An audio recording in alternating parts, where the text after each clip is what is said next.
Ironically enough, when the Johnsons' 6-year-old beagle Petey disappeared suddenly one hot August summer night, no one noticed, not a single soul, not even after the sun crested over the tree line and the thick fog had burned off the lake as it did every morning, or when Petey's half-eaten, waterlogged carcass lay partially submerged merely a dozen feet from the sandy shoreline.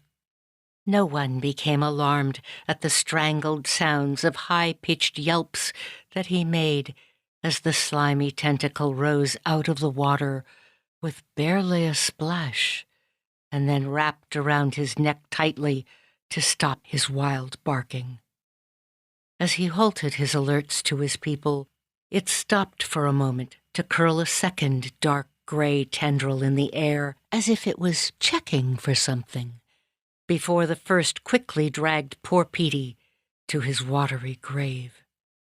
The scariest part of all of this was the fact that no more than a mile away, in her log cabin home in the middle of the woods, slept Anne Smith, a 15-year-old with fair skin, curly, long blonde hair, and the bluest eyes.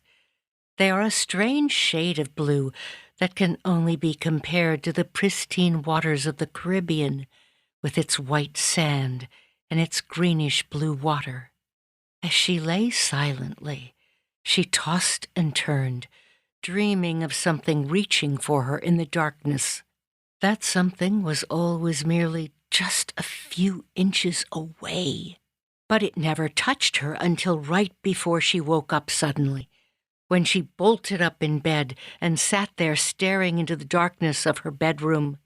She squinted, while listening for anything to alarm her. All she heard was the tick-tock of the grandfather clock in the hallway by her bedroom. After cocking her head, she tried her hardest to focus on something in the corner, while she waited for her vision to adjust to the shadows that were moving all around her.